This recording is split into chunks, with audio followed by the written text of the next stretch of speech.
hatalmas showval indult útjára a 2014-es Magyar Motocross bajnokság Gyálon. Az idei szezon rajtja előtt sok fontos változás történt, ami meghozta az emberek kedvét a versenyre járáshoz. A lebonyolításban kvalifikációs futamok váltották fel az időmérő edzést, a juniorokat pedig beleolvasztották az élsport MX2-es kategóriába. Ez nem csak több versenyzőt eredményezett, hanem izgalmas futamokat is. Az MX2 bajnoka Svoboda Bence elhagyta a kategóriát, utat nyitva ezzel a sikerre éhes fiataloknak. A 3 éve legyőzhetetlen bajnok üres trónjára rögtön 3-an is pályáztak. A rutinos Déci Balázs, a Belgiumból hazaköltöző Hugyec Erik és a tavalyi ezüstérmes Firtosvári Gábor.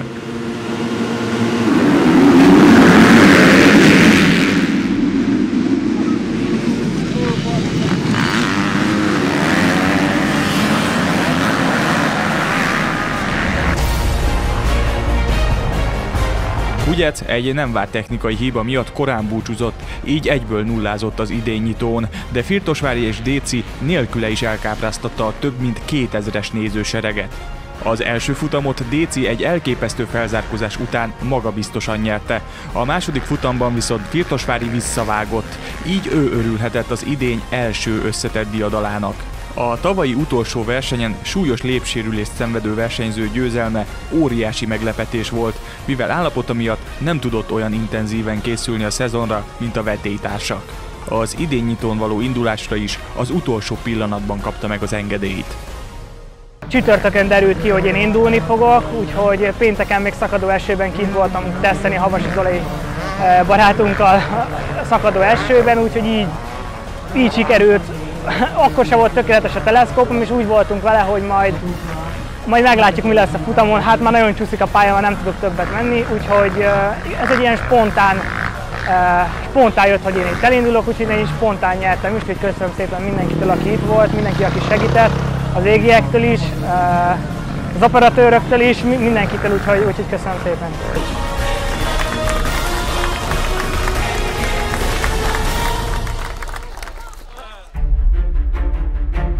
Az MX1-es kategóriában végre összejött a rajongók álma.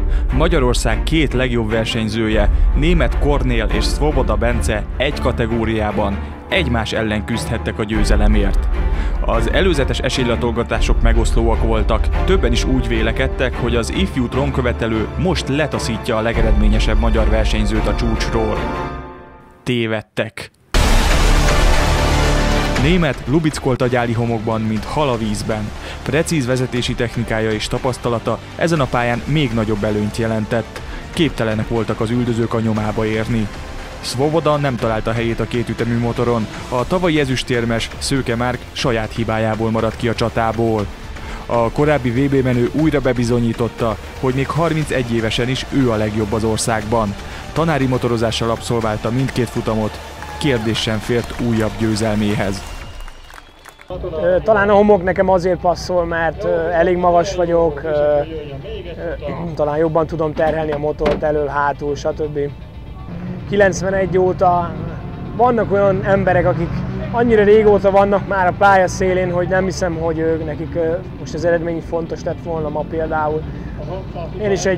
Én is az örömömre motorozok, hisz máshogy nem is lehet ezt a sportot csinálni, úgyhogy nagyon jó volt látni a nézőket, hogy megvannak a régi szurkolóim, hogyha esetleg a két futamnak a között, illetve az első futam előtt nem voltam annyira barátságos, azért elnézést kérek, mert azért az emberben mindig benn van ez a úgymond drukk az első futam, illetve az első versenynél. Ezzel a diadallal továbbra is veretlen a 10-szeres magyar bajnok. Vajon a bajnokság második állomásán is folytatódik a német dominancia? A Go Bike magazin következő adásában részletesen beszámolunk róla.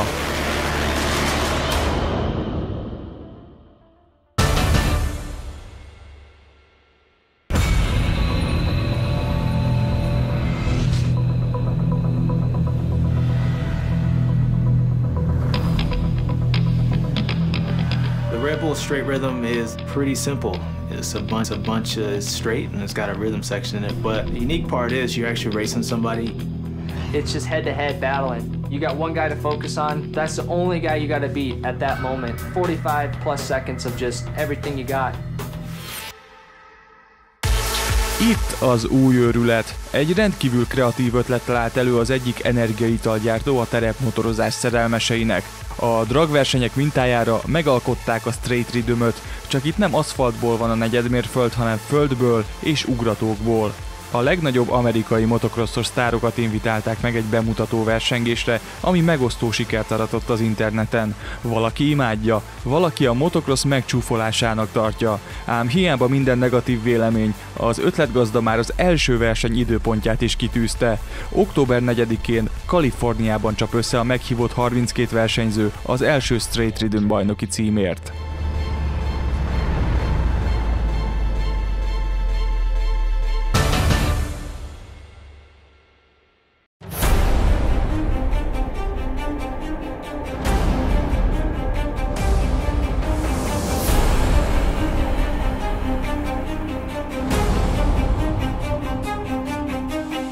Óriási sikert ért el a HTS KTM versenyzője, Svoboda Bence a motocross világbajnokság betétfutamaként zajló Európa-bajnoki sorozaton Majorában, az olasz nagydíjon. A magyar fiú az EMX 300-as bajnokság első két állomásán is már dobogó közelben motorozott, de akkor nem jött ki neki a lépés. Olaszországban viszont minden oka megvolt az ünneplésre, hiszen életében először felállhatott az Európa-bajnoki dobogóra. Svoboda mindkét futamban a harmadik helyen végzett két helyi menő, Samuele Bernardini és Marco Maddi mögött, így 35 000 őrjöngő szurkoló előtt locsolhatta a pezsgőt a pódiumon. Igen, nagyon jó érzés volt, végre ért valami sikerélmény ezen a versenyben, vagy ebben az évben. Harmadik lettem az EB-n múlt héten, és nagyon nem számítottam az előnyre, megmondom őszintén, előtte már nem tudtam edzeni a 300-as se olyan sokat. Össze-vissza kavartuk a motorokat, előtte 350-sen mentem egy versenyen, szóval egyáltalán nem számítottam rá. Nagyon jól esett, hogy meg tudtam csinálni ezt a harmadik helyet. Nagyon örülök neki, hogy a csapat felálltott az EB dobogóra. A csapatomnak nagyon-nagyon köszönöm a segítséget, hogy mellettem állnak nehezebb időkben is, és az összes szponzornak természetesen nagyon nagy szükségem van rájuk. Németh Kornél a világbajnokság király kategóriájában képviselte Magyarországot ugyanezen a hétvégén.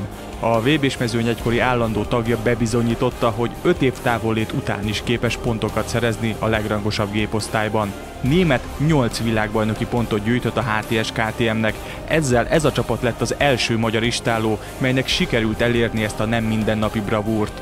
A versenyt a helyiek kedvence, a 7-szeres világbajnok Antonio Cairoli nyerte.